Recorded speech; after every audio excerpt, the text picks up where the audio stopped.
بسم اللہ الرحمن الرحیم۔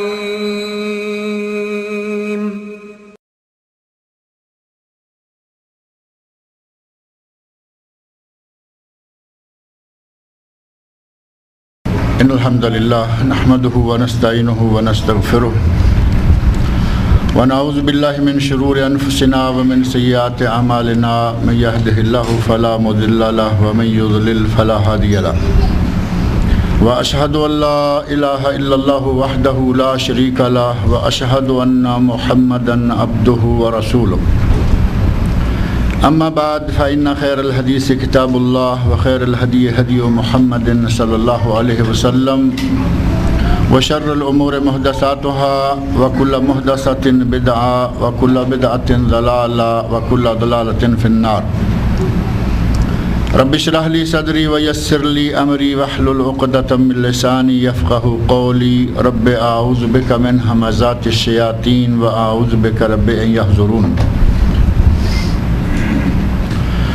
اعوذ باللہ السمیع العلیم من الشیطان الرجیم، بسم اللہ الرحمن الرحیم۔ لا اقسم بیوم القیامہ ولا اقسم بالنفس اللوامہ ایحسب الانسان ان لن نجمع عظامہ بلا قادرین علی ان نسوی بنانہ بل یرید الانسان لیفجر امامہ یسأل ایان یوم القیامہ فَإِذَا بَرِقَ الْبَصَرُ وَخَسَفَ الْقَمَرُ وَجُمِعَ الشَّمْسُ وَالْقَمَرُ يَقُولُ الْإِنسَانُ يَوْمَئِذٍ أَيْنَ الْمَفَرُّ كَلَّا لَا وَزَرَ إِلَى رَبِّكَ يَوْمَئِذٍ الْمُسْتَقَرُّ۔ یہ سورۃ القیامہ ہے جس کی ابتدائی چند آیات میں نے آپ کے سامنے پڑھی ہیں۔ اس سورت کا نام پہلی ہی آیت کے اندر موجود ہے، جیسا کہ لا اقسم بیوم القیامہ، پہلی آیت کا آخری لفظ اس سورت کا نام ہے۔ اور یہ صرف اس سورت کا نام ہی نہیں بلکہ سورت کا پیغام بھی یہی ہے کہ قیامت کب، کیسے، قیامت کے بارے میں جو ایک مسلمان کا عقیدہ ہونا چاہیے وہ اس سورت میں بیان ہوا ہے۔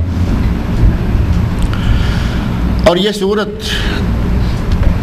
واضح روایات کی روح سے تو پتہ نہیں چلتا کہ یہ مکی ہے یا مدنی ہے، کیونکہ عموماً صورتوں کے بارے میں احادیث ملتی ہیں، آثار صحابہ ملتے ہیں جن سے واضح معلوم ہو جاتا ہے کہ یہ صورت کہاں نازل ہوئی یا یہ آیات کہاں نازل ہوئی، لیکن اس صورت کے بارے میں ایسا کچھ واضح بیان نہیں ملتا۔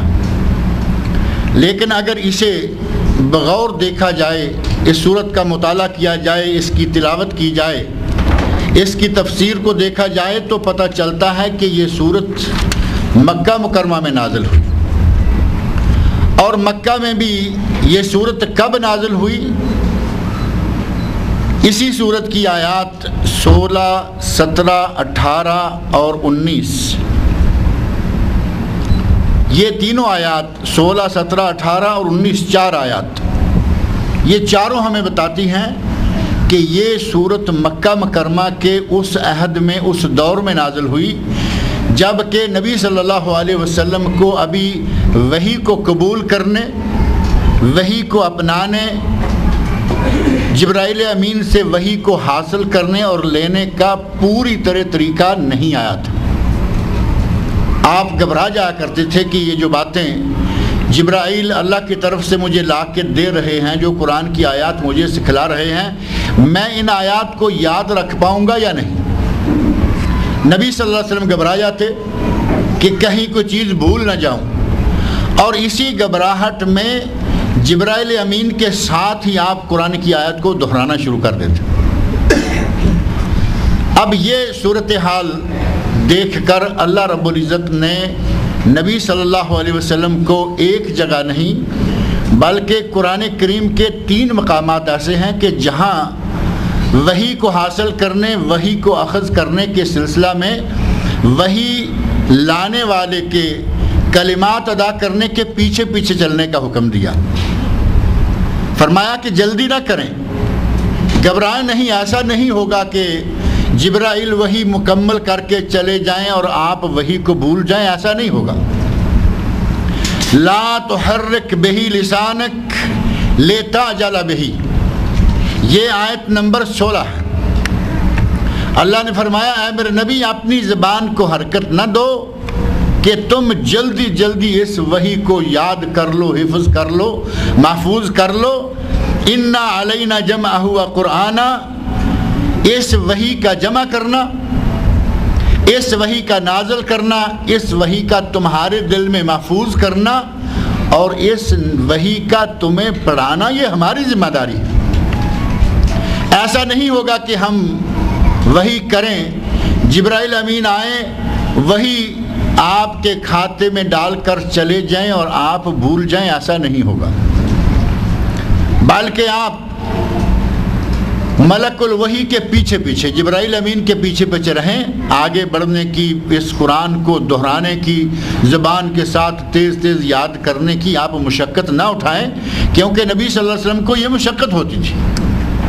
جبرائیل سامنے بیٹھے ہوئے ہیں، وہی انہوں نے بیان کرنا شروع کی کہ اللہ نے آج یہ آیات آپ کے لیے، آپ کی امت کے لیے نازل کی ہیں۔ نبی صلی اللہ علیہ وسلم ان آیات کو پیچھے پیچھے جب زبان سے دہراتے تو آپ کے لیے مشقت ہوتی، جلدی جلدی۔ جبرائیل علیہ السلام نے ایک مرتبہ کہا، آپ 2-3 مرتبہ، جیسے کسی سبق کو پکایا جاتا ہے اس انداز سے نبی صلی اللہ علیہ وسلم پکا رہے ہیں۔ تو اللہ نے محسوس فرمایا، اللہ چونکہ عالم الغیب ہے، علیم بذات الصدور ہے، اور پھر وہ وحی کے ادائیگی کے وقت وہ دیکھ رہا ہے کہ میرے فرشتے نے وحی پہنچا دی اور میرے نبی کے لیے مشقت کا باعث بنا ہوا ہے کہ اس کو میں یاد کیسے رکھ پاؤں گا۔ اسی غرض سے میرا نبی اپنی زبان کو تیز تیز چلا رہا ہے کہ میں وحی کو یاد کر لوں۔ اللہ نے فرمایا لا تحرک بہی لسانک لتعجل بہی، اے میرے نبی زبان کو حرکت نہ دو کہ تم جلدی جلدی کر کے اس قرآن کو یاد کر لو۔ انا علینا جمعہ و قرآنا، اس وحی کو جمع کرنا اور اس وحی کو پڑھنا، یعنی آپ سے پڑھانا یہ ہماری ذمہ داری ہے۔ انا علینا یہ ہم پر ہے۔ فَإِذَا قَرَأْنَاهُ فَاتَّبِعْ قُرْآنَا، اور جب ہم اسے پڑھ لیں، اب یہاں کہا گیا کہ جب ہم اسے پڑھ لیں، جبکہ نبی صلی اللہ علیہ وسلم کو اس وقت پڑھ کے کون بتا رہا ہے؟ جبرائیل امین علیہ السلام۔ لیکن چونکہ جبرائیل علیہ السلام اپنی جیب سے، اپنی طرف سے، اپنی گرہ سے نہیں، بلکہ اللہ کی طرف سے پیغام لا کر صرف ڈیلیور کر رہے ہیں، پہنچا رہے ہیں۔ جبرائیل امین کی حیثیت وحی کے فرشتے کی، ایک قاصد کی، ایک میسنجر کی حیثیت ہے کہ پیغام لیا اللہ رب العزت سے اور لا کر پہنچا دیا۔ لہٰذا اللہ رب العزت نے فرمایا فَإِذَا قَرَأْنَاهُ، جب ہم اسے پڑھ لیں، فَاتَّبِعْ قُرْآنَا، تو پھر آپ اس کے پڑھنے کی پیروی کریں، آپ پیچھے پیچھے صرف اس کو اچھی طرح غور سے سنتے رہیں۔ اور ساتھ ہی فرما دیا ثم ان علینا بیانا، اور اے میرے نبی پھر اس کو واضح کر دینا، اس وحی کے جو کلمات ہیں ان کو نکھار کر لوگوں کے لیے واضح طور پر بیان کر دینا، یہ بھی ہماری ذمہ داری ہے۔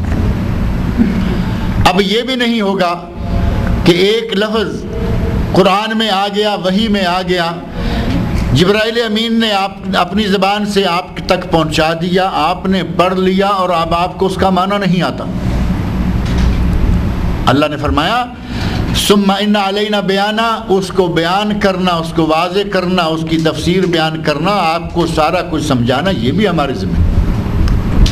اللہ رب العزت نے قرآن کریم کے سلسلہ میں یہ ساری ذمہ داریاں خود قبول فرما دی، بلکہ اس قرآن کی حفاظت کی ذمہ داری بھی اللہ نے لے رکھی ہے۔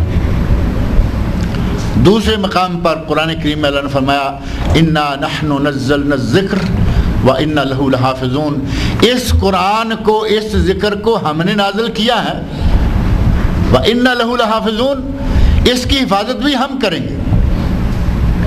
اللہ نے اس قرآن کو نبی تک پہنچانے، نبی کو یاد کرانے، نبی کو پڑھانے، نبی کو اس کی تفسیر اور وضاحت ساری سمجھانے اور قیامت تک کے لیے اس قرآن کی حفاظت کرنے کی ذمہ داری اپنے کھاتے میں لے رکھی ہے۔ اللہ رب العزت نے سورہ قیامہ میں ان آیات 16، 17، 18 اور 19 میں نبی صلی اللہ علیہ وسلم کو جو ہدایات دیں، یہ ہدایت ہمیں بتاتی ہیں کہ نبی صلی اللہ علیہ وسلم کے شروع کے عہد میں یہ سورۃ القیامہ بھی مکہ مکرمہ میں نازل ہو گئی تھی۔ اگر ایسا نہ ہوتا تو پورے قرآن میں صرف 3 مقامات ایسے ہیں جہاں وحی کو کس طرح حاصل کرنا ہے، کس طرح اپنے پاس محفوظ کرنا ہے، دوسرے دوبارہ کسی موقع پر اللہ نے یہ نہیں فرمایا، کیونکہ نبی اکرم صلی اللہ علیہ وسلم شروع میں چونکہ تجربہ نہیں تھا، 40 سال کی عمر میں کبھی ایسا نہیں ہوا، نہ کبھی کسی استاد کے سامنے بیٹھے۔ عیسائیوں نے تو یہ شور مچا رکھا ہے نا کہ ان مسلمانوں کا نبی ہمارے ایک پادری سے پڑھ کے آیا اور وہ آ کے اپنے لوگوں کو بتا دیا۔ کہتے ہیں کہ ان کے نبی کا استاد ہمارا پادری، اور بات اس واقعے کی کرتے ہیں جس واقعے کی تاریخ میں صحیح سند کے ساتھ کوئی حقیقت ہی نہیں ہے۔ ہمارے مسلمان مفسرین نے، سیرت نگاروں نے، علماء نے اس واقعہ کو بڑے شد و مد سے بیان کیا ہے۔ نبی صلی اللہ علیہ وسلم تجارت کے لیے اپنے چچا ابو طالب کے ساتھ شام جا رہے تھے، راستے میں ایک جگہ پڑاؤ ڈالا، اس پڑاؤ کے دوران کہتے ہیں کہ لوگ بیٹھے، قافلے والوں نے سایہ دار درخت کا سایہ سارا خود سنبھال لیا، نبی صلی اللہ علیہ وسلم ایک طرف اونٹوں کو باندھ کر ذرا تھوڑا دور آ کے بیٹھ گئے، اس درخت نے آگے بڑھ کر نبی صلی اللہ علیہ وسلم کو سایہ کر دیا۔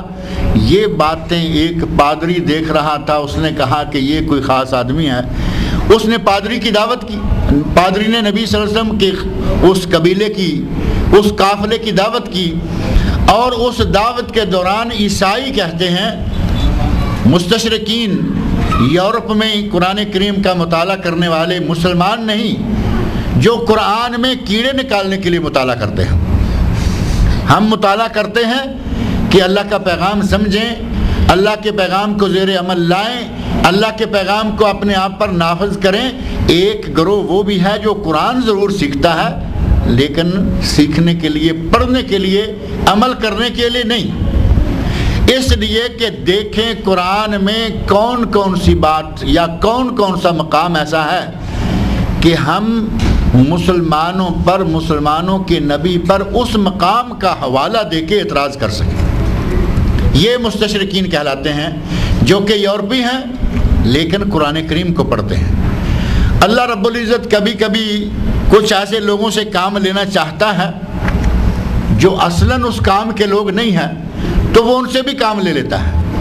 یہاں بالکل ایسا ہوا، اللہ رب العزت نے مسلمانوں کی، اسلام کی، قرآن کی، نبی صلی اللہ علیہ وسلم کے فرمان کی خدمت کروانے کے لیے عیسائیوں کو عربی پڑھنے پہ لگا دیا۔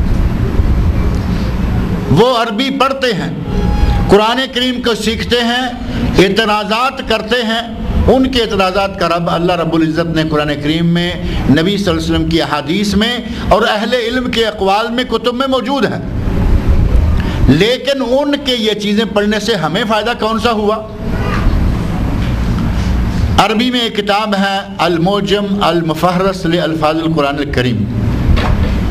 قرآن کریم کا جو آدمی حافظ نہیں ہے لیکن اس کا قرآن کے ساتھ کچھ تعلق ہے، اسے معلوم ہے کہ قرآن کی ایک آیت ہے، اس آیت کے کچھ اس طرح کے الفاظ ہیں، یا بعض دفعہ ایسا ہے کہ آیت معلوم ہے، حافظ نہیں ہے، اسے یہ معلوم نہیں کہ یہ آیت کہاں ہے۔ ایسے لوگوں کے لیے کافروں نے اتنا بڑا کام کر دیا کہ المعجم المفہرس لالفاظ القرآن الکریم، یہ کتاب کافر نے لکھی اور ایسا انداز اختیار کیا کہ اگر مسلمان کو یا کسی کو بھی قرآن کریم کی اس آیت کا ایک لفظ بھی کہیں یاد ہے، ایک لفظ بھی یاد ہونا چاہیے، آپ وہ قرآن کریم کی آیت اس کتاب کے ذریعے نکال لیں گے کہ کون سا سپارہ، کون سی سورت، کون سی آیت۔ مثال کے طور پر یہی آیات اگر کسی کو دیکھنا ہے کہ کہیں ایسا آیا ہے کہ ہم وہی کریں تو اپنی زبان کو حرکت نہ دو، ہمیں معلوم ہے کہ ہا را کاف حرکت، حرک کا یحرک و تحریک یا حرک، صرف ہا را کاف آپ اس کا انڈیکس نکالیں، یہاں اوپر بھی کونوں میں لکھا ہوا ہے، فہرست بھی بنی ہوئی ہے، ہا را کاف نکالیں، نیچے قرآن کریم میں جہاں جہاں ہا را کاف کے مادے سے بننے والا لفظ موجود ہے انہوں نے پوری فہرست دے دی ہے 1 2 3 4 صفحوں میں، آپ اس میں سے نکال لیں گے کہ میری آیت مطلوبہ یہ ہے۔ اس میں لکھا ہے کہ یہ کون سی صورت میں ہے، صورت کا قرآن میں نمبر کیا ہے، جیسے یہ سورۃ القیامہ کا نمبر 75 ہے، اور اس صورت میں اس آیت کا نمبر کیا ہے۔ قرآن کریم پڑھنے والوں کے لیے جن کو تھوڑی بہت معلومات ہیں لیکن حافظ نہیں ہیں، آیت کہاں ہے نکالنے کے لیے بہترین کتاب ہے۔ ان سے کچھ کمی، کچھ کوتاہی، تھوڑی بہت غلطی ہو گئی، اور مصر کے ایک عالم شیخ محمد فؤاد عبد الباقی رحمۃ اللہ علیہ کو اللہ نے توفیق دی، اس نے وہ غلطیاں نکال کر، کمیاں کوتاہیاں دور کر کے اس کتاب کو، یہ اصلاً لکھی گئی تھی فرینچ زبان میں، فرانسیسی مستشرقین نے یہ لکھی، انہوں نے اسے عربی زبان میں ڈال دیا اور بہترین شکل دے دی۔ آج آپ کو بیروت سے، ترکی سے، سعودی عرب سے، دنیا کے مختلف ملکوں سے یہ کتاب پرنٹنگ ملے گی، اور بڑے خوبصورت انداز سے۔ سینٹر میں پہلے شروع میں فہرست تھی، اب انہوں نے ایسا کیا کہ قرآن کا یہ حصہ مثلا اتنا ہے، اس حصے میں دونوں طرف اصل قرآن شائع کر دیا اور سائیڈ میں فہرست دے دی، تاکہ فہرست دیکھنے والے کو نئے سرے سے قرآن اٹھا کے پاس رکھنے کی ضرورت نہ پڑے، اسی کے اندر قرآن بھی موجود ہے، فہرست بھی موجود ہے۔ اور اللہ نے ان کافروں سے دوسرا ایک بہت سارے کام ہیں، لیکن ایک قرآن کے سلسلہ میں یہ اور ایک حدیث کے سلسلہ میں لیا۔ صحیح بخاری، مسلم، صحیحین، سنن اربع، ابو داود، ترمذی، نسائی، ابن ماجہ، 4 حدیث کی بنیادی کتابیں جن کو اصول 6 کہا جاتا ہے۔ ہمارے بر صغیر پاک و ہند میں تو صحاح 6 کہا جاتا رہا ہے، اب تک بھی کہا جاتا ہے، کیونکہ ان 6 کتابوں کی زیادہ تر احادیث صحیح ہیں، لیکن بخاری مسلم کو چھوڑ کر باقی 4 میں چونکہ ضعیف حدیث آ گئی ہیں، اس لیے بعض محققین نے کہا کہ صحاح 6 نہیں کہنا چاہیے بلکہ اصول 6 کہنا چاہیے۔ پہلی 2 کو صحیحین کہہ لیں کہ وہ بخاری مسلم، ان میں کوئی ضعیف حدیث نہیں ہے، لیکن باقی کو صحاح نہ کہیں بلکہ اصول کہیں، سنن اربعہ اور صحیحین، یا صحاح 6 کی بجائے اصول 6۔ ان 6 کتابوں، سنن دارمی 7، مسند امام احمد 8 اور موطا امام مالک 9۔ مسند امام احمد آج کل جو نئے سرے سے ایڈٹ ہو کر چھپی ہے وہ 30 جلدوں میں ہے، 30 والیومز، اور اتنی بڑی کتاب میں حدیث کہاں ہے؟ آج تک بھی علماء کے لیے بھی یہ مسئلہ رہتا ہے کہ یہ حدیث کہاں ملے گی۔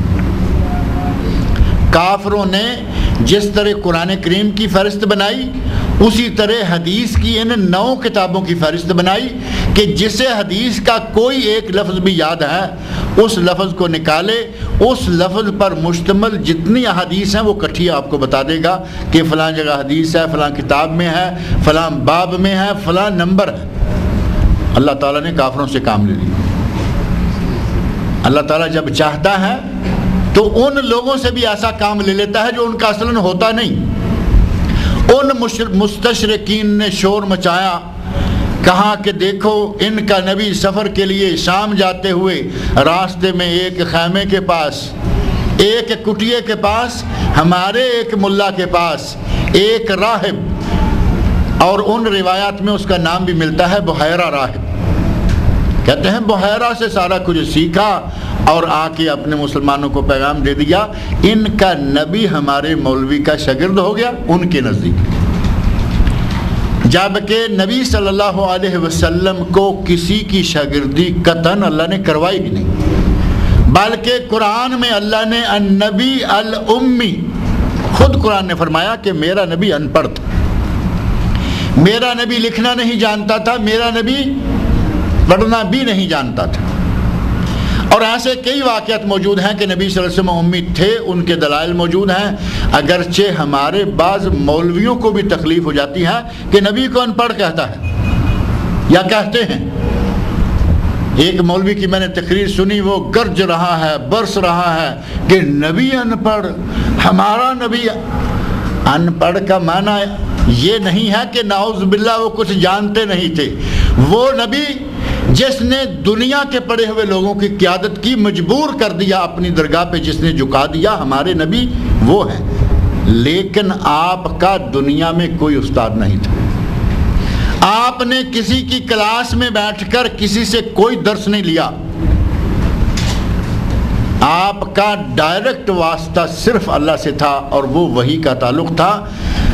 جتنے آج فلاسفر ہیں، جتنے آج کافروں میں پڑھے لکھے ہیں، جتنے بھی دنیا میں عقل مند شمار ہوتے ہیں، وہ ہمارے نبی کی جھولی بھرتے ہیں، ہمارے نبی کا پانی بھرتے ہیں۔ حتیٰ کہ کافروں نے کتابیں لکھی، آپ کے سامنے وہ بڑی معروف کتاب ہے، وہ 100 دی موسٹ انفلوئنس پرسنز، 100 دنیا کا مؤثر ترین آدمی۔ یہ آپ پڑھے لکھے لوگ ہیں، آپ نے یہ کتاب پڑھی ہوگی، دیکھی ہوگی۔ الگ سے اس میں سے نبی صلی اللہ علیہ وسلم کی سیرت کا چیپٹر الگ سے بھی چھپ چکا ہے۔ اس آدمی نے مجبور ہو کر، کافر ہے، مجبور ہو گیا یہ کہنے پر کہ میں نے تاریخ انسانی کو گہری نظر سے دیکھا، مجھے محمد سے اعلیٰ کوئی نظر ہی نہیں آیا صلی اللہ تعالیٰ علیہ وسلم۔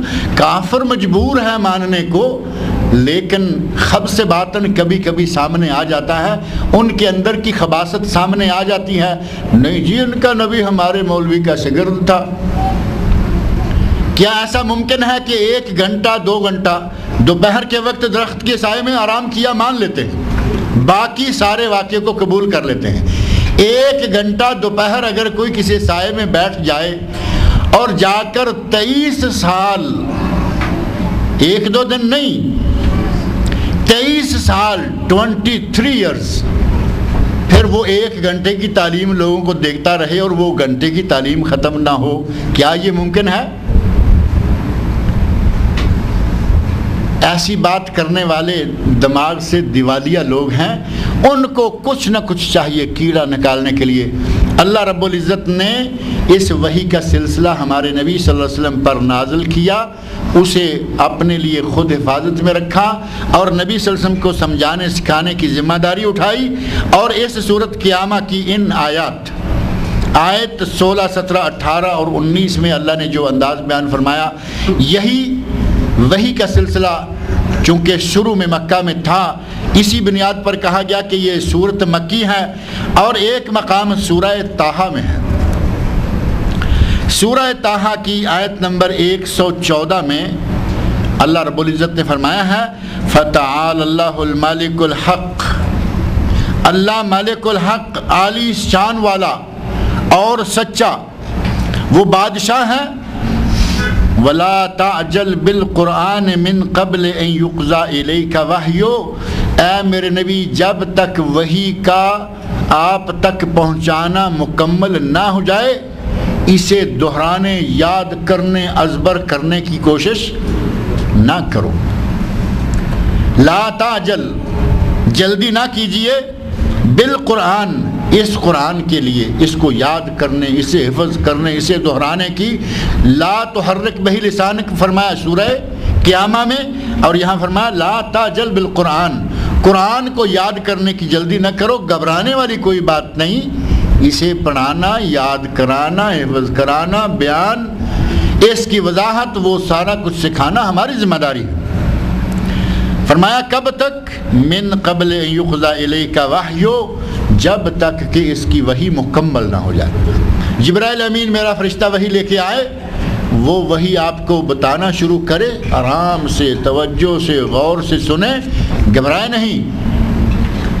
وَقُلْ رَبِّ زِدْنِي عِلْمًا، اور ساتھ ہی اللہ رب العزت نے ایک دعا کا انداز سکھا دیا کہ اے میرے نبی یہ کہو کہ اے اللہ میرے علم میں اضافہ فرما۔ ہمیں بھی کہنا چاہیے یا نہیں؟ آپ بھی ہمارے ساتھ دعا کیجیے کہ اے اللہ ہمارے علم میں اضافہ فرما۔ یہ وہ دعا ہے جو اللہ رب العزت نے اپنے نبی سے کہی، اور کس نبی سے کہی؟ تمام انبیاء اور رسل کا امام نبی، تمام نبیوں کا سردار نبی، سب کا بادشاہ نبی۔ اللہ نے پھر بھی کہا وَقُلْ رَبِّ زِدْنِي عِلْمًا، اے میرے نبی کہو کہ اے اللہ مجھے میرے علم میں اضافہ فرما۔ جب نبی صلی اللہ علیہ وسلم کو اللہ اضافہ فرمانے کے سلسلہ میں دعا مانگنے کی تلقین کر رہا ہے تو میں اور آپ کس تھالی کا بینگن ہیں؟ ہمیں تو زیادہ سے زیادہ یہ دعا مانگنی چاہیے۔ اور بعض اہل علم نے لکھا ہے کہ طالب علم، اسٹوڈنٹس، بچے اسکولوں کالجوں میں پڑھتے ہیں یا اسلامی اداروں میں پڑھتے ہیں، اگر وہ بچے اس آیت کو، اس میں وارد اس دعا کو رب زدنی علما، 3 لفظ ہیں، رب زدنی علما، یہ کل 3 لفظ ہیں، اگر کوئی اس دعا کو دہراتا رہے اس کے دماغ میں کتنی بلیدگی کیوں نہ ہو، کتنا کند دماغ کیوں نہ ہو، اللہ تعالیٰ اسے علم عطا فرما دے گا۔ کیونکہ بندہ کس سے مانگ رہا ہے؟ رب زدنی علما، اے اللہ میرے علم میں اضافہ فرما۔ اور یہ دعا نبی صلی اللہ علیہ وسلم کو اللہ تعالیٰ نے سکھلائی، اور نبی صلی اللہ علیہ وسلم کو وحی کے معاملہ میں اطمینان سے، سکون سے وحی حاصل کرنے کے سلسلہ میں جو اللہ نے تیسرے مقام پر تلقین فرمائی، وہ تیسرا مقام کون سا ہے؟ وہ تیسرا مقام ہے قرآن کریم کے آخر میں سورۃ الاعلیٰ، سَنُقْرِئُكَ فَلَا تَنْسَى، فرمایا کہ اے میرے نبی پڑھائیں گے آپ کو ہم، کسی راہب سے، کسی بڑے سے بڑے مفکر سے، عیسائیوں کے کسی دانش مند سے، یہودیوں کے کسی مولوی سے، تمہیں کسی سے کچھ نہیں پڑھنا۔ سَنُقْرِئُكَ، قرآن کہہ رہا ہے کہ اللہ نے فرمایا ہم پڑھائیں گے، سَنُقْرِئُكَ فَلَا تَنْسَى، پڑھائیں گے ہم اور آپ اسے بھولیں گے نہیں۔ یہ کل 3 مقام ہیں پورے قرآن کریم میں جہاں اللہ رب العزت نے نبی صلی اللہ علیہ وسلم کو وحی کے سلسلے میں کہا کہ گھبرائیں نہیں، ہم پڑھائیں گے، آپ بھولیں گے نہیں، آپ صرف اچھے طریقے سے اس کو لیتے جائیں۔ نبی صلی اللہ علیہ وسلم کا وحی کو اخذ کرنا، نبی صلی اللہ علیہ وسلم کا وحی کو حاصل کرنا اور اسے محفوظ کرنا، اس کا تجربہ شروع کے چند مہینوں کے دوران ہو گیا۔ اس کے بعد اللہ رب العزت نے دوبارہ پورے قرآن میں کہیں یہ نہیں کہا۔ ان آیات کے حوالے سے علماء تفسیر نے لکھا کہ یہ مکی صورت ہے، اور اس مکی صورت میں بیان آیا عقائد کے سلسلہ میں قیامت کا، کہ قیامت کب آئے گی اور قیامت کب آئے گی۔ اس سلسلہ میں حضرت جبرائیل امین کی ایک حدیث بڑی معروف ہے، نبی صلی اللہ علیہ وسلم کے سامنے تفصیلی حدیث، لمبی چوڑی حدیث ہے، طویل حدیث ہے۔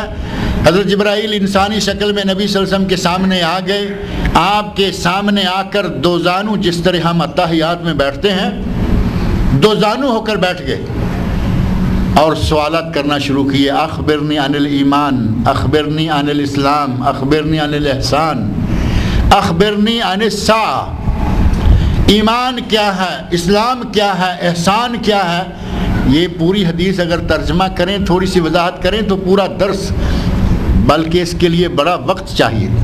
حدیث جبرائیل بالآخر پوچھا کہ اے اللہ کے نبی، اگر یہ نہیں پتا کہ قیامت کب آئے گی، کیونکہ آپ نے فرما دیا مل مسئول بعلم من السائل، جس سے سوال کر رہے ہو اسے بھی یہ معلوم نہیں ہے کہ قیامت کب آئے گی۔ قیامت کب آئے گی کوئی نہیں جانتا، یہ صرف اللہ جانتا ہے۔ تو جبرائیل امین کہتے ہیں کہ اللہ کے رسول چلیے کچھ نشانیاں ہی بتا دیجئے کہ قیامت کے آنے سے پہلے کیا حالات رونما ہوں گے۔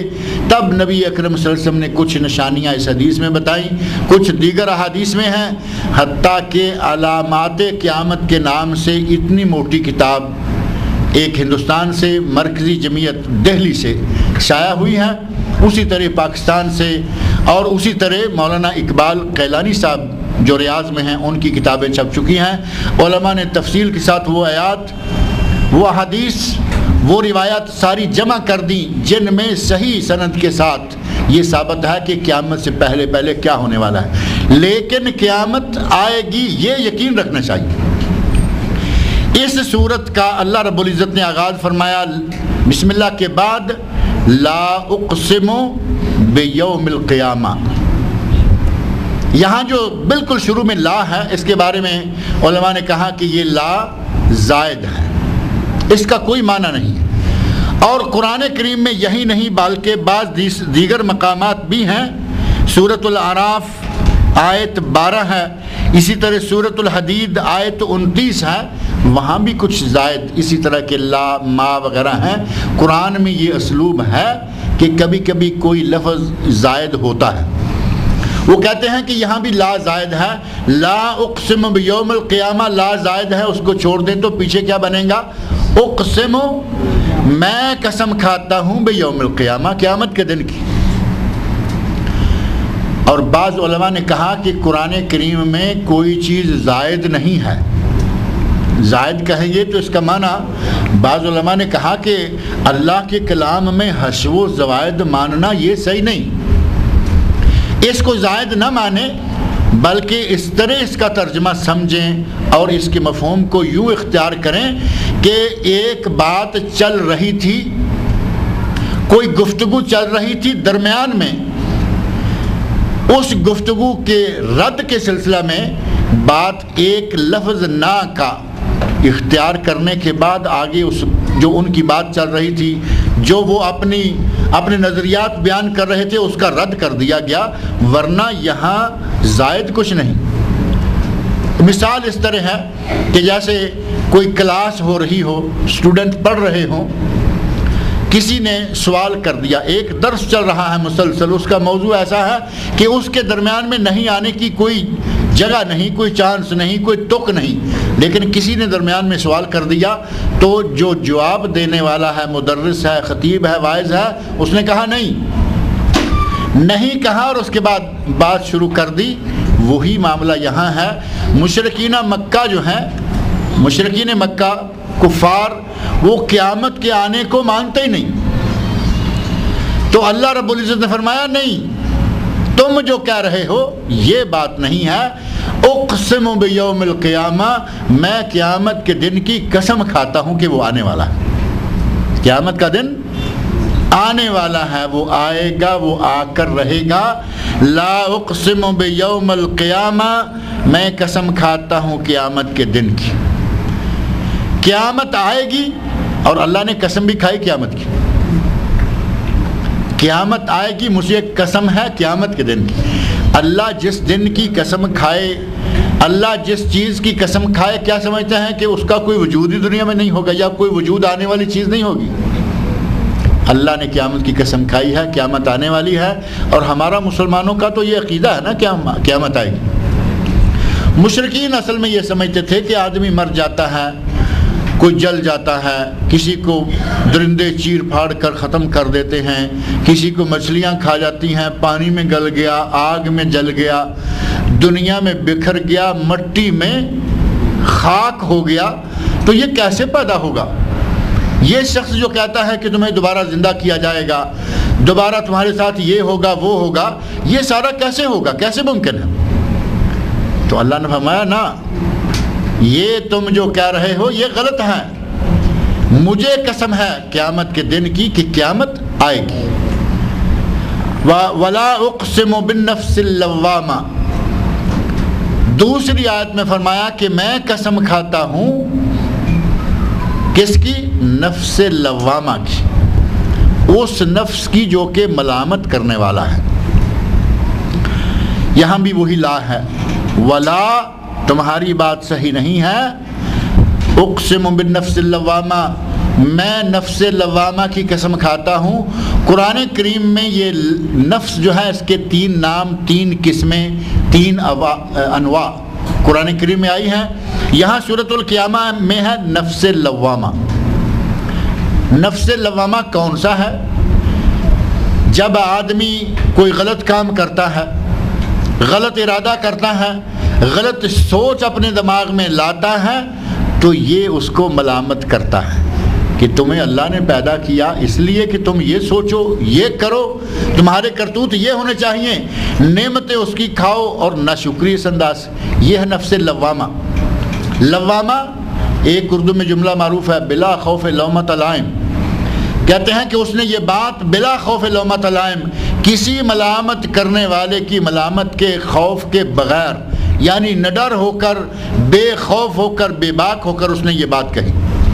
یہاں لومۃ لائم، ملامت کرنے والے کی ملامت سے ڈرے بغیر، اسی میں سے لوامہ بہت زیادہ ملامت کرنے والا۔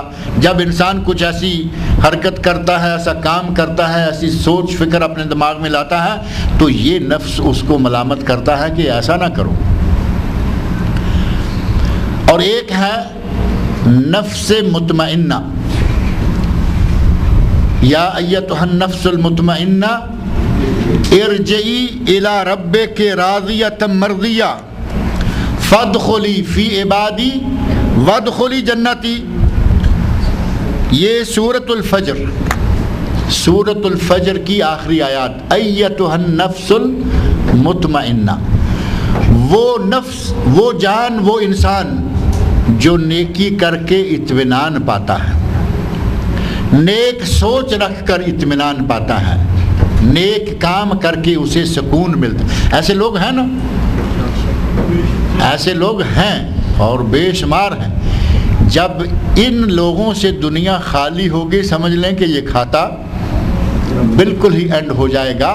ایسے دنیا میں بے شمار لوگ موجود ہیں کہ جو نیکی کر کے سکون پاتے ہیں، نیکی کر کے ان کو اطمینان ملتا ہے، نیکی کر کے ان کے دل میں ٹھنڈک، آنکھوں میں ٹھنڈک، دماغ میں سکون۔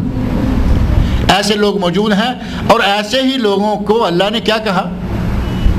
ایتھا النفس المطمئنہ ارجعی الی ربک راضیۃ مرضیہ فادخلی فی عبادی وادخلی جنتی۔ اللہ تعالی ہم سب کو انہی میں سے بنائے جن کے لیے اللہ اس انداز سے کہہ رہا ہے، اے مطمئن روح، اے مطمئن نفس، ارجعی الی ربک، اپنے رب کی طرف لوٹ جاؤ، راضیۃ مرضیہ، خوش خوش، بلا خوف و خطر، بغیر پریشانی، بغیر کسی غم کے اپنے رب کی طرف لوٹ جاؤ، فادخلی فی عبادی، اور میرے بندوں میں داخل ہو جاؤ۔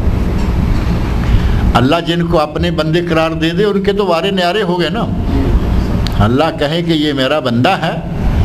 قرآن کریم میں اللہ نے وَاذْكُرْ عَبْدَنَا، ہمارے فلاں بندے کا ذکر کرو، کہیں داؤد علیہ السلام کا تذکرہ کیا، کہیں صالح علیہ السلام کا، کبھی کسی کا۔ انبیاء کو خاص طور پر اللہ نے اپنا بندہ قرار دیا۔ جب کسی مطمئن روح کو اللہ کی طرف سے یہ مجدہ، یہ خوشخبری، یہ جاننوا خبر پہنچے کہ اللہ نے کہا ہے میرے بندوں میں داخل ہو جاؤ، اس کی قسمت سنور گئی، دنیا بھی سنور گئی، آخرت بھی سنور گئی۔ فادخلی فی عبادی وادخلی جنتی، سب سے آخر، سب سے اینڈ، جو ہمارا مقصود، مطلوب، جو ہماری اصل منزل ہے، اللہ تعالی ہم سب کو اس منزل تک پہنچائے۔ ایک تیسرا نفس یا تیسری روح کہہ لیں، نفس، النفس الامارہ، یہ ہے ولا اقسم بالنفس اللوامہ۔ یہاں سورۃ القیامہ میں نفس لوامہ، اور سورۃ الفجر میں نفس مطمئنہ، اور ایک تیسرا نفس ہے نفس امارہ۔ وما ابرئ نفسی، 13واں سپارہ جہاں سے شروع ہوتا ہے، اس سپارے کا نام کیا ہے؟ وما ابرئ۔ ہمارے جو پاک و ہند میں سپارے چھپتے ہیں ان کے اوپر باقاعدہ اس سپارے کا نام بھی لکھا ہوتا ہے۔ یہ شروع ہوتا ہے وما ابرئ کے لفظ سے، اور وہاں سپارے کا نام ہی وما ابرئ۔ سورۃ یوسف ہے، سورۃ یوسف کی آیت 53 ہے، 53، اور 13ویں سپارے کا پہلا لفظ ہے وما ابرئ۔ اور وہاں یوسف علیہ السلام کہہ رہے ہیں وما ابرئ نفسی، میں اپنے نفس کو بری نہیں کہتا، میں نہیں کہتا کہ مجھ سے کبھی کوئی غلط سوچ، غلط فکر، غلط حرکت، کوئی غلط کام ہو نہیں سکتا، میں اپنے نفس کو بری نہیں کرتا۔ ان النفس لامارۃ بالسوء، نفس تو برے گناہ، نفس فا پر اگر زبر آ جائے نا تو اس کا معنی سانس لینا، بریتھنگ جس کو کہتے ہیں، سانس لینا، نفس، فا کی زبر۔ اور نفس، عربی کی باریکیاں آپ دیکھیں، عربی کے آپ فصاحت و بلاغت، عربی زبان کا وسیع ہونا، اگر زبر آ گئی نفس تو اس کا معنی سانس لینا، اور نفس ہو گیا تو اس کا معنی نفس ہے، جان ہے، پورا ہے۔ جیسے کہ عربی میں 2 لفظ بڑے مشہور ہیں، فرج اور فرج۔ اگر را پر جزم آ گئی، سکون آ گیا تو معنی شرمگاہ، اور را پر زبر آ گئی تو فرج کا معنی کشائش، کشادگی۔ ہر مشکل کے بعد آسانی، آسانی، کشادگی اور کشائش، صرف زیر زبر کا یا حرکت کا فرق پڑا ہے، کوئی لفظ نہیں بدلا، کوئی حرف نہیں بدلا۔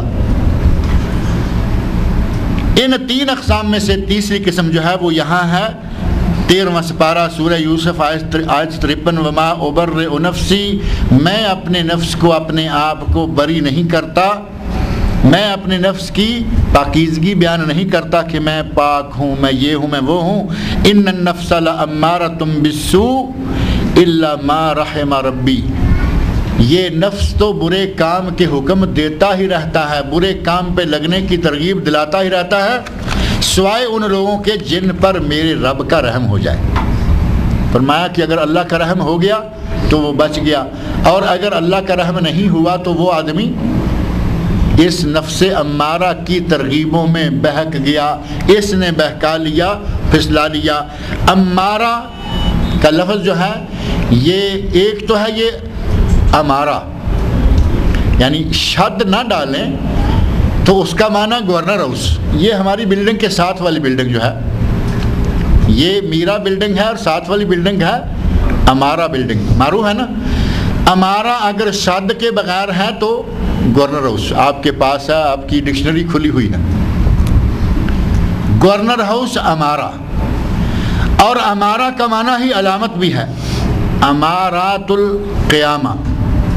جبرائیل امین جو حدیث میں نے پہلے اشارتاً ذکر کی ہے، حضرت جبرائیل امین کہتے ہیں اخبرنی عن اماراتہا، اے اللہ کے نبی اگر آپ قیامت کا وقت فکس کون سا ہے وہ نہیں بتاتے تو اس کی نشانیاں بتا دیجئے۔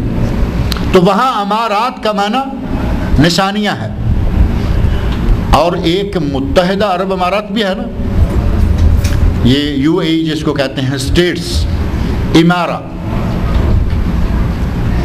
اور یہاں ہے امارہ، یہاں امارہ ہے، یہ دراصل آمر، حکم دینے والا۔ ڈکٹیٹر کو جو انگلش میں معروف لفظ ہے ہمارے پاک و ہند کی، یورپ کی سیاست میں ایک لفظ ہے ڈکٹیٹر، اور ڈکٹیٹر کون ہوتا ہے؟ جو اپنے عوام کو، اپنے وزیروں کو، اپنے زیر دست لوگوں کو ڈکٹیشن دیتا ہے، وہ کسی سے مشورہ نہیں کرتا، وہ کسی سے نہیں پوچھتا، حکم نافذ کر دیا اور اس کو لوگوں پہ جبراً نافذ کر دیا، وہ ہوتا ہے ڈکٹیٹر۔ اور ہمارے اردو میں اس کا ترجمہ کیا جاتا ہے عامر۔ پاکستان کی سیاست میں یہ لفظ بڑا استعمال ہوتا رہا پچھلے دور میں، عامر آیا، عامر آیا، عامر آیا، اور وہ عامر بھی کون آیا؟ الف مدہ کے ساتھ۔ اب یہ بھی ذہن میں رکھیں کہ اگر عامر عین کے ساتھ ہو گیا تو وہ عامر پاکستان میں کبھی کوئی نہیں بادشاہ آیا، پاکستان کا کوئی آدمی بادشاہ آج تک عین کی عامر سے نہیں آیا، الف مد آ کی عامر سے آ رہے ہیں جو بھی آ رہے ہیں۔ تو وہ عامر ڈکٹیٹر، حکم دینے والا، عامر امر سے، امر کا معنی آرڈر، حکم، اور امارہ کا معنی بکثرت حکم دینے والا، یہ مبالغہ کا صیغہ ہے۔ اللہ رب العزت نے اس نفس کو امارہ کہا تو کیوں؟ یہ آدمی کو بار بار کہتا ہے پیسے آ رہے ہیں، پیسے آ رہے ہیں، یہ سوچنے کا موقع نہیں دیتا کہ یہ رشوت ہے، یہ آدمی کو اس طرف دھیان دینے کا چانس ہی نہیں دیتا کہ یہ تو سود ہے، پیسے آ رہے ہیں لیتے کیوں نہیں، پیسے آ رہے ہیں لیتے کیوں نہیں، یہ کام کتنا مزیدار ہے کرتے کیوں نہیں، یہ مسلسل انسان کو بہکانے پھسلانے پہ لگا رہتا ہے، اور اس کے مسلسل بہکاتے پھسلاتے انسان کو اس کی اصل راہ سے دور ہٹاتے اتنا پیچھے لگا رہتا ہے کہ اللہ رب العزت نے اس کا مبالغے کے صیغے کے ساتھ نام لیا، ان النفس لامارۃ بالسوء۔ قرآن میں ہے الفاظ حضرت یوسف علیہ السلام کے، لیکن نقل کر دیے اللہ رب العزت نے قرآن کریم میں، فرمایا کہ نفس جو ہے یہ برائی کا بہت ہی زیادہ حکم دینے والا ہے۔ ان تینوں نفسوں کو اللہ رب العزت نے نفس امارہ، نفس مطمئنہ اور نفس لوامہ، قرآن کریم کے 3 مقامات پر اللہ نے 3 قسمیں بیان کی نفسوں کی، اور اس آیت میں اللہ رب العزت نے نفس لوامہ کی قسم کھائی، نفس لوامہ کی قسم کھا کے کہا کہ تم جو باتیں کر رہے ہو وہ صحیح نہیں ہے، قیامت آئے گی اور ضرور آئے گی۔ اَيَحْسَبُ الْإِنسَانُ أَن لَّن نَّجْمَعَ عِظَامَهُ، سوال کیا اللہ رب العزت نے، جیسا کہ قرآن کریم کے کئی مقامات پر اللہ نے أَلَيْسَ اللَّهُ بِأَحْكَمِ الْحَاكِمِينَ، کیا اللہ تمام حاکموں کا سب سے بڑا حاکم نہیں ہے؟ تو وہ اللہ نے سوال نہیں پوچھا، اللہ نے ایک حقیقت بیان فرمائی ہے، سوالیہ رنگ ہے، لیکن حقیقت اور فیکٹ یہ ہے کہ اللہ تمام حاکموں کا حاکم ہے، احکم الحاکمین ہے۔ یہاں اللہ نے ہم سے کوئی یہ نہیں پوچھا کہ کیا تمہارا خیال ہے کہ تمہیں دوبارہ اٹھایا نہیں جا سکے گا، اللہ رب العزت نے یہ انداز اختیار فرمایا، اَيَحْسَبُ الْإِنسَانُ، کیا انسان یہ خیال کرتا ہے أَن لَّن نَّجْمَعَ عِظَامَهُ، کہ ہم اس کی ہڈیوں کو نہیں جوڑ سکیں گے۔ مشرکین مکہ نے جو کہا کہ کسی کو آگ نے جلا دیا، راکھ بن گئی، بھسم ہو گیا، ختم ہو گیا، ہوا میں اڑ گیا، جسے آگ جلا دے اس کا پیچھے کیا بچتا ہے؟ کوئی وزندار چیز بھی نہیں بچتی۔ اگر آگ نے جلا دیا تو پیچھے بچی راکھ، اور آپ کو معلوم ہے پہلے لال رنگ کا کوئلہ، پھر کالے رنگ کا کوئلہ، پھر آہستہ آہستہ جلتے جلتے جلتے سفید رنگ کی راکھ بنتی ہے، وہ آپ نے ڈھیر لگایا ہوا تھا لکڑی کا، آپ پھونک ماریں وہ ساری راکھ اڑ جائے گی، یعنی کچھ بھی نہیں بچا۔ وہ سمجھتے ہیں کہ انسان راکھ ہو جائے گا، مٹی ہو جائے گا، مٹی میں پڑا 4 6 10 دن کے بعد لاش کو نکالیں وہاں کیا ملے گا؟ وہ کہتے ہیں کہ انسان مر گیا، جل گیا، پانی میں ڈوب گیا، مچھلیوں کے پیٹوں میں چلا گیا، پرندے نوچ گئے، درندے پھاڑ چیر کر کھا گئے، یہ کیسے اٹھے گا؟ اس کو کیسے اٹھایا جائے گا؟ اللہ نے فرمایا کہ تم کیسا سوچ رہے ہو؟ اَيَحْسَبُ الْإِنسَانُ أَن لَّن نَّجْمَعَ عِظَامَهُ، کیا انسان یہ سوچ رہا ہے کہ ہم یہ ہڈیاں اکٹھی نہیں کر پائیں گے؟ اور سورہ دہر کے شروع میں تو اللہ نے بالکل هَلْ أَتَىٰ عَلَى الْإِنسَانِ حِينٌ مِّنَ الدَّهْرِ لَمْ يَكُنْ شَيْئًا مَّذْكُورًا، انسان پر وہ وقت نہیں آیا کہ اس کا ذکر ہی نہیں تھا۔ اس کائنات میں جب انسان کا ذکر ہی نہیں تھا تو جس ذات نے اس وقت اس کو بنایا، اب اتنی خوبصورت شکلیں بنا کر دنیا میں 100 سال 80 سال 90 سال 900 سال 1000 سال جس انسان کو اللہ نے اس زمین پر پھرایا، پھر اپنی حکم اور مرضی سے، اپنی مرضی اور اپنے حکم سے جب چاہا اس کو واپس کھینچ لیا۔ انسان اپنی مرضی سے دنیا میں رہ سکتا ہے؟ نہیں رہ سکتا۔ جب تک اللہ چاہے گا رہے گا۔ جب اللہ نے ڈور کھینچ لی تو یہ پتنگ جس طرح پتنگ کٹ جاتی ہے اسی طرح ڈور کھینچتے ہی یہ سارے کا سارا معاملہ ختم ہو جاتا ہے۔ جس ذات نے اس کو اپنی مرضی سے ایک مقررہ مدت کے لیے زمین پر چلنے کا موقع دیا، اس کے بعد اسی نے اس کو زمین کے پیٹ میں داخل کیا، وہ نکال نہیں پائے گا۔ منہا خلقناکم وفیہا نعیدکم ومنہا نخرجکم تارۃ اخری، اللہ نے فرمایا کہ ہم نے تمہیں مٹی سے بنایا، اسی میں لوٹائیں گے اور اسی سے اٹھائیں گے، اور قبر سے اٹھایا جائے گا۔ قرآن میں، نبی صلی اللہ علیہ وسلم کے حدیث میں تفصیلات ملتی ہیں، حتیٰ کہ نبی صلی اللہ علیہ وسلم اپنا ایک اعزاز، اپنا ایک بہت ہی فضل جو اللہ نے ان کو عطا فرمایا، فرماتے ہیں انا اول من ينشق عنه القبر ولا فخر، میں وہ انسان ہوں کہ بروز محشر سب سے پہلے میری قبر پھٹے گی، سب سے پہلے میری قبر پھٹے گی اور میں قبر سے نکالا جاؤں گا۔ محشر کے دن قبریں جب کھلیں گی تو پہلی قبر ہمارے نبی صلی اللہ علیہ وسلم کی۔ تو اس کا معنی یہ ہوا کہ اللہ رب العزت نے اس دنیا میں جس کو جس انداز سے بھی مارا ہے، ہمارے لوگ سمجھ لیتے ہیں کہ مر گیا، جل گیا، گل گیا، سڑ گیا، یہ ہو گیا، اب یہ کیا سے؟ حضرت ابراہیم علیہ السلام نے بھی ایک مرتبہ تھوڑا سا لیطمئن قلبی، انہوں نے کسی شک و شبہ میں نہیں، آدمی کسی کے پاس جائے کہے کہ بھئی آپ کیا کام کرتے ہیں، وہ کہتا ہے جی میں کمپیوٹر کا ٹیکنیشین ہوں، میں بڑا یہ اور وہ کر لیتا ہوں، تو آدمی کہتا ہے ذرا تھوڑا کر کے دکھاؤ، ذرا تھوڑا کر کے دکھاؤ، اس لیے نہیں کہ اسے شک ہے بلکہ وہ اپنی آنکھوں سے کچھ کرتے ہوئے دیکھنا چاہتا ہے۔ ابراہیم علیہ السلام چونکہ اللہ کے خلیل ہیں، خلیل اللہ کے دل میں اللہ کی اس قدرت کہ وہ مردوں کو زندہ کر سکتا ہے، اس میں شک ہو، وہ خلیل ہو ہی نہیں سکتا۔ اللہ کی قدرتوں میں شک کرے اور نام، لقب اور مقام خلت کا، یہ ممکن ہی نہیں۔ خلیل یقین رکھتے تھے کہ اللہ مردوں کو زندہ کر سکتا ہے، لیکن فرمایا رب آرینی کیف تحیی الموتى، اے اللہ مجھے بتا تو صحیح کہ تو مردوں کو زندہ کیسے کرتا ہے۔ اللہ تعالیٰ نے فرمایا کہ خلیل کیا شک ہے کوئی؟ اولم تؤمن، کیا تو اس بات پر ایمان نہیں رکھتا کہ میں زندہ کر سکتا ہوں؟ فرمایا نہیں یا اللہ، میرا یقین ہے، میرا ایمان ہے کہ تو مردوں کو زندہ کر سکتا ہے، صرف لیطمئن قلبی، میرا دل مطمئن ہو جائے دیکھ کر۔ کہتے ہیں کہ سنی اور دیکھی بات میں بہت فرق ہوتا ہے، سنی بھول سکتی ہے، دیکھی بہت کم بھولتی ہے، کیونکہ وہ نقشہ سامنے نظر کے آ جاتا ہے۔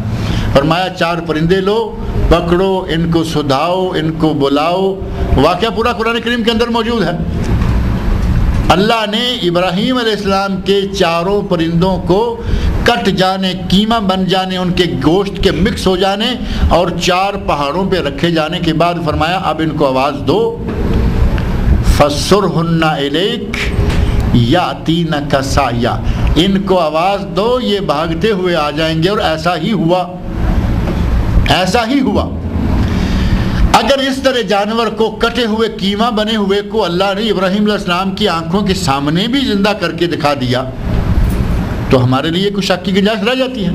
لیکن مشرک کا چونکہ دماغ نہیں ہوتا، اللہ نے مشرک کو بیوقوف، اللہ نے مشرک کو احمق اور کم عقل بلکہ بے عقل قرار دیا ہے۔ مشرک کا دماغ کوئی نہیں ہوتا،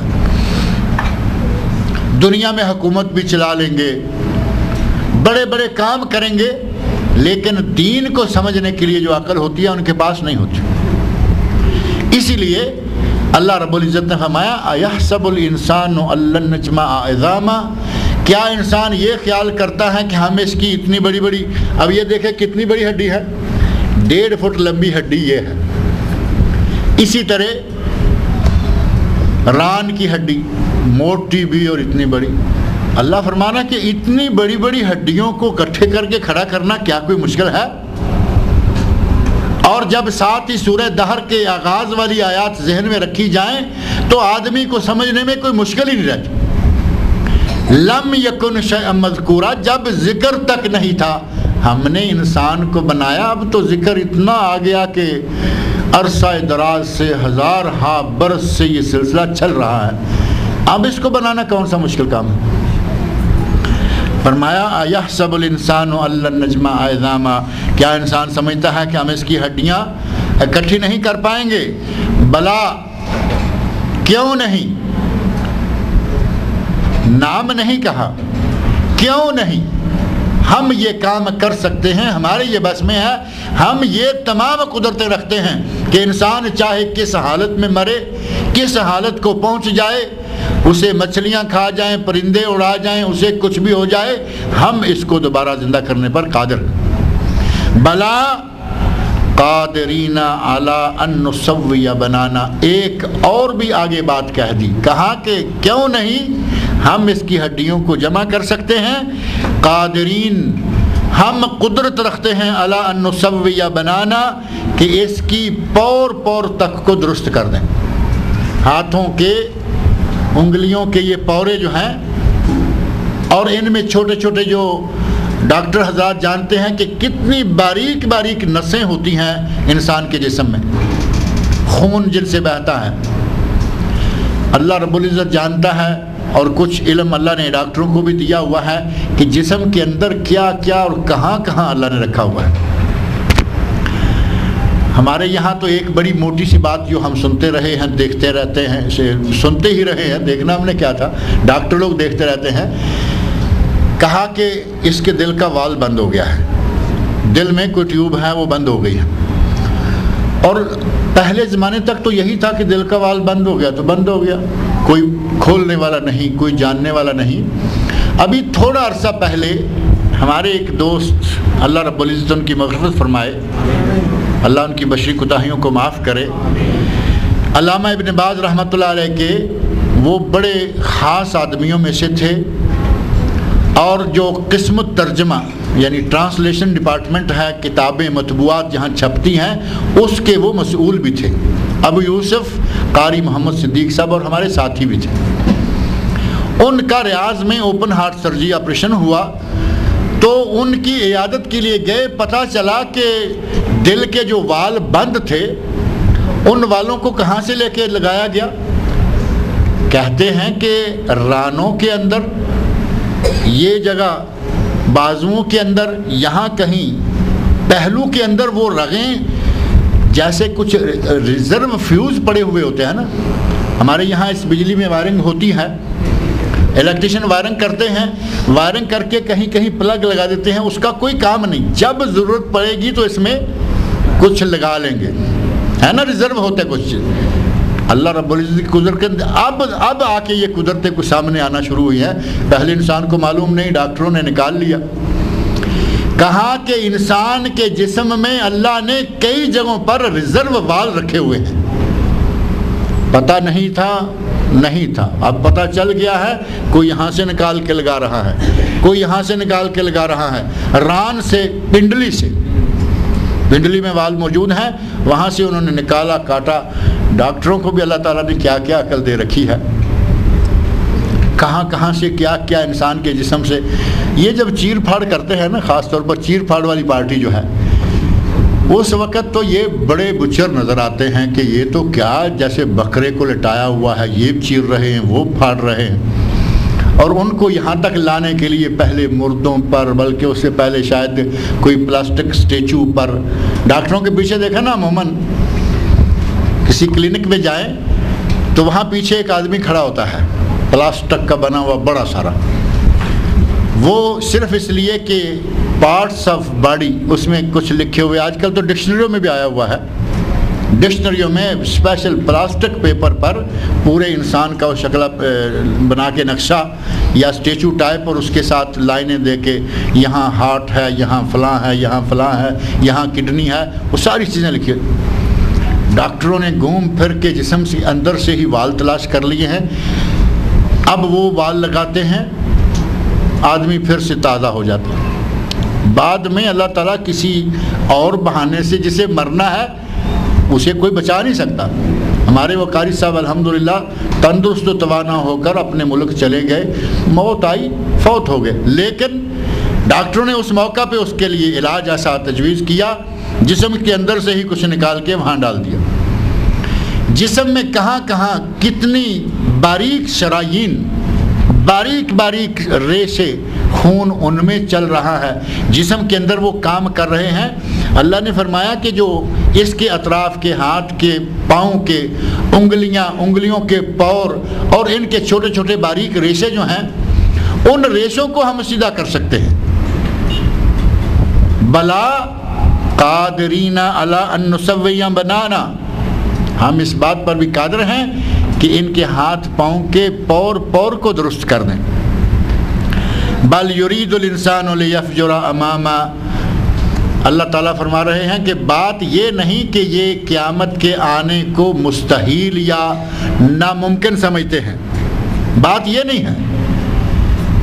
ان کو قیامت کا آنا اللہ کی قدرت کا انکار نہیں، بلکہ اصل میں یہ چاہتے ہیں کہ اگر یہ آگے بھی اور بھی آگے بڑھیں تو یہ گناہ کرتے رہیں۔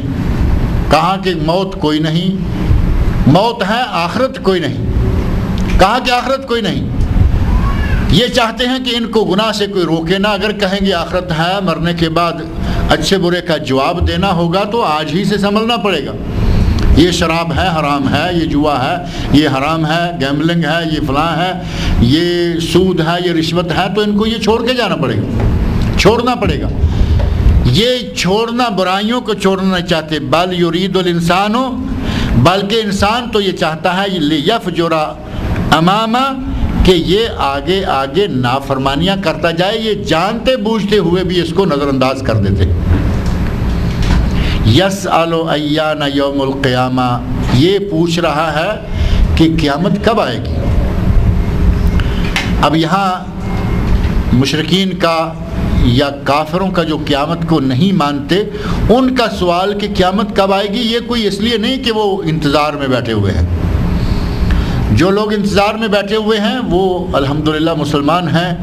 نبی صلی اللہ علیہ وسلم سے ایک صحابی نے پوچھا متی الساعہ، اللہ کے نبی قیامت کب آئے گی؟ تو نبی صلی اللہ علیہ وسلم نے دیکھا کہ میرا صحابی قیامت کے لیے اتنا تاولا ہو رہا ہے، جلدی مچا رہا ہے کہ قیامت کب آئے گی، فٹ سے جھٹ سے پوچھ لیا ماذا اعددت لہا، میرے صحابی قیامت تو جب آئے گی تب آئے گی، تو نے قیامت کے لیے کیا تیاری کر رکھی ہے؟ کیونکہ مسلمان کا تو یہ ایمان ہے کہ قیامت آئے گی، ہمیں نیک اور بد کا، اچھے اور برے کا، خیر اور شر کا حساب کتاب دینا ہوگا، اور ہمیں خیر و شر کا بدلہ خیر و شر کی شکل میں ملے گا، ہمارا تو یہ ایمان ہے۔ لیکن مشرکین کا یہ سوال اس لیے نہیں تھا کہ وہ قیامت کے انتظار میں بیٹھے ہیں۔ اللہ نے فرمایا یہ تو چاہتے ہیں اس کو نظر انداز کیے رکھیں، برائی پہ برائی، گناہ پہ گناہ، جرم پہ جرم کرتے چلے جائیں، یہ تو چاہتے ہیں کہ آگے آگے نافرمانیاں ہی کرتے جائیں۔ یسأل ایان یوم القیامہ، پوچھتا ہے کہ قیامت کا دن کب آئے گا۔ آگے قیامت کے دن کی نشانیاں اللہ رب العزت نے کچھ بیان کرنا شروع فرمایا ہے۔ فَإِذَا بَرِقَ الْبَصَرُ وَخَسَفَ الْقَمَرُ وَجُمِعَ الشَّمْسُ وَالْقَمَرُ يَقُولُ الْإِنسَانُ يَوْمَئِذٍ أَيْنَ الْمَفَرُّ كَلَّا لَا وَزَرَ إِلَى آخر الآیات۔ اللہ نے چاہا تو انشاءاللہ اگلے بدھ کو باقی آیات جو ہیں وہ پڑھیں گے۔ اللہ تعالیٰ مجھے اور آپ سب کو قرآن کریم پڑھنے، سمجھنے اور اس کے احکام پر عمل کرنے کی توفیق عطا فرمائے۔ یہ دو سوال ہیں، ایک تو یہ ہے کہ قربانی کا مسئلہ اس میں پوچھا گیا، اور کہتے ہیں کہ قربانی کیا گھر کے صدر پر ہی فرض ہے؟ اب صدارت اتنا اچھا منصب ہے کہ ہر آدمی کا جی چاہتا ہے کہ وہ صدر بن جائے، چلے ملک کا نہیں تو کم از کم گھر کا ہی صحیح۔ تو پوچھتے ہیں کہ کیا قربانی صرف گھر کے صدر پر ہی فرض ہے یا گھر کے جتنے بھی کمانے والے لوگ ہیں سب پر فرض ہے؟ اس سلسلے میں عرض یہ ہے کہ جس کو آپ صدر کہہ رہے ہیں، اگر اس کے ساتھ اس کے بیٹے بھی کماتے ہیں، اور ہو سکتا ہے کہ اس کی بیوی بھی کمانے والوں میں سے ہو، کوئی بیٹی بھی جائز حدود کے اندر اسلامی پردے کی شرائط کو پورا کرتے ہوئے اگر عورت کام کرتی ہے تو اسلام نے منع نہیں کیا۔ ہو سکتا ہے کہ گھر کے کئی لوگ کمانے والے ہوں۔ اب مسئلہ یہ ہے کہ اگر اس گھر کے لوگوں کا خرچہ ایک ہاتھ میں ہے، اس گھر کا کھانا ایک چولہے پر پک رہا ہے، اور ایک چولہے سے مراد یہ بھی نہیں کہ وہاں دوسرا کوئی تعاون کرنے والا ساتھ نہ ہو، گھر میں کچن میں بہویں بھی آتی ہیں، بیٹیاں بھی آتی ہیں، گھر والی جو صدر کی بیوی ہوگی وہ کیا ہوگی؟ وہ تو اس سے بھی بڑا عہدہ ہوگا نا۔ اگر مرد صدر ہیں تو کم از کم بیوی کو پرائم منسٹر تو ماننا پڑے گا، بڑا نہیں تو کم از کم وزیر اعظم ہمارے عموماً کہتے بھی ہیں، وزیر اعظم بھی آئے، کیبنٹ کے وزیر بھی آئے، کچن میں سارے ہیں۔ اصل غرض یہ ہے کہ اگر اکاؤنٹ ایک ہاتھ میں ہے، کھانا ایک جگہ پکتا ہے، پکایا جاتا ہے، اکٹھے کھایا جاتا ہے، پیسہ جتنا باہر سے بھائی بھی لا رہا ہے، بہن بھی لا رہی ہے، باپ بھی لا رہا ہے، ماں بھی لا رہی ہے، اگر وہ سارے اکٹھے رہتے ہیں تو ان کے لیے ایک قربانی دینا کافی ہے۔ لیکن اگر جتنے کما رہے ہیں اتنے ہی قربانی کے لیے جانور لٹا رہے ہیں تو نور علی نور، زیادہ سے زیادہ ثواب ملے گا۔ لیکن حدیث میں آتا ہے علی کل اہل بیت فی کل عام اضحیہ، ہر سال ہر گھر پر ایک قربانی ہے، ایک قربانی ہر سال ہر گھر پر ہے، ہر فرد پر نہیں۔ لیکن اگر یہی سارے لوگ عرفات میں ہوں گے، منا میں ہوں گے، مزدلفہ سے ہو کے آئے ہوں گے، حج کر رہے ہوں گے، چھوٹے سے لے کے بڑے تک، مرد عورت سب کے لیے پر ہیڈ قربانی واجب، وہاں واجب ہے۔ گھروں کے اندر ایک گھر پر ایک قربانی کافی ہے، جتنی زیادہ دیں گے وہ اچھی ہیں۔ دوسرا سوال بیان کرنے سے پہلے میں ذکر کر دوں کہ یہاں تکفیر اور اس کی شرائط، یہ جو پچھلے ہفتے درس ہوا تھا محترم مولانا شیخ مقصود الحسن فیضی صاحب کا، پچھلے ہفتے میں آپ لوگ آئے ہوئے ہوں گے، میں تو یمو کی طرف تھا۔ بہرحال یہ ایک درس اور یہ ہے اسلام اور رفاہ عامہ، یہ دوسرا درس۔ 2 DVD ہیں، اور DVD میرا خیال ہے آپ کو معلوم ہے کہ CD سے ذرا مہنگی ہوتی ہیں۔ عام طور پر 2 CD جو ہیں وہ 1-2 ریال میں ہمارے بھائی لا کے دیتے رہے ہیں، یہ DVD ہے، لہذا اس کی 2 کی قیمت صرف 5 ریال ہے، اور اس میں 3-4 گھنٹے کے درس ہیں۔ یہ جن کو چاہیے یہ دیکھیں سامنے عابد بھائی کے سامنے ڈھیر لگا ہوا ہے، ان سے لے لیں۔ دوسرا سوال یہ ہے کہ اللہ سے دعا کرتے وقت کیا ہم یہ کہہ سکتے ہیں کہ ہماری یہ دعا اور عبادت حضور صلی اللہ علیہ وسلم اور تمام انبیاء کے وسیلے اور طفیل سے اے اللہ قبول فرما؟ اب یہ وسیلہ، طفیل اور یہ اللہ تعالیٰ پر لوگوں کا روب داب جمانا کہ ان سے کہیں گے، ان کے ذریعے ان کے طفیل کہیں گے تو ماننے پر مجبور ہو جائے گا نعوذ باللہ، یا انکار نہیں کر پائے گا۔ کیا اللہ کو کوئی مجبور کر سکتا ہے؟ اللہ کسی سے ڈرتا ہے؟ نہ اللہ کسی سے ڈرتا ہے، نہ اس پر کوئی زبردست ہے، نہ وہ اسے کوئی مجبور کر سکتا ہے۔ اس کی مرضی، جس کو چاہے جب چاہے بخشے نہ بخشے، کچھ دے نہ دے۔ لہذا یہ انداز جو ہے نا طفیل والا، ہمارے یہاں جو عموماً طفیل کے نام سے مشہور ہے، اللہ اپنے نبی کی طفیل ہمیں بخش، یہ طفیل کا واسطہ ڈالنا جائز نہیں ہے۔ واسطہ یا وسیلہ جائز ہے، لیکن وہ کون سا؟ نبی صلی اللہ علیہ وسلم زندہ تھے، صحابہ کے درمیان تشریف فرما تھے، کبھی خطبے کے دوران صحابی نے کہا یا رسول اللہ، اللہ سے دعا کرو، راستے کٹ گئے، جانور مر گئے، بارش نہیں ہو رہی، وہ بھی وسیلہ تھا، نبی سے کہا، وہ باہر کھڑے ہو کے خود کہتا، لیکن نبی صلی اللہ علیہ وسلم زندہ ہیں، کہا یا رسول اللہ راستے کٹ گئے، جانور مر گئے، بارش اتنی زیادہ ہو گئی ہے کہ پانی سنبھلا نہیں جا رہا۔ 1 ہفتے کے بعد اسی آدمی نے پھر آ کے کہا اگر کوئی نیک آدمی ہے، نبی نہیں نیک آدمی ہے، نبی فوت ہو جائے تو اس کی قبر پہ جا کے یہ بات نہیں کہی جا سکتی۔ صحابہ کرام رضی اللہ عنہ کا عمل آپ کے سامنے ہے۔ حضرت عمر فاروق رضی اللہ عنہ کے عہد مبارک میں قحط سالی ہوئی، قبر پر نہیں گئے، بلکہ نبی کے چچا حضرت عباس رضی اللہ عنہ کے گھر گئے، کہا آپ نبی کے چچا ہیں، ہمارے ساتھ چلیے، ہمارے لیے اللہ سے دعا مانگیے۔ یہ نیک اور زندہ ولی، اگر کوئی آپ کسی کو نیک اور زندہ ولی سمجھتے ہیں تو اس سے آپ دعا کروا سکتے ہیں، یہ وسیلہ جائز۔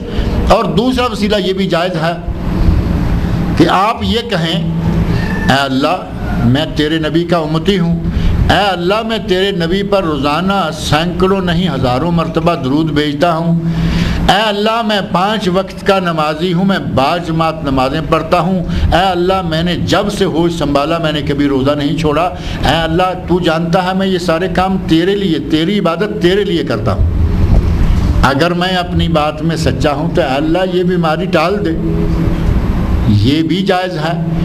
3 آدمی بنی اسرائیل کے صحیح بخاری میں واقعہ موجود ہے جو پہاڑی گھاٹی میں بند ہو گئے تھے، اپنا اپنا عمل یاد کیا، تینوں باہر نکلا، نیک عمل کا وسیلہ اور نیک زندہ آدمی کا وسیلہ۔ انبیاء کرام حتیٰ کہ نبی صلی اللہ علیہ وسلم اگر وہ فوت ہو چکے ہیں تو ان کے پاس یہ کرنا جائز نہیں ہے۔ اللہ تعالیٰ مجھے اور آپ سب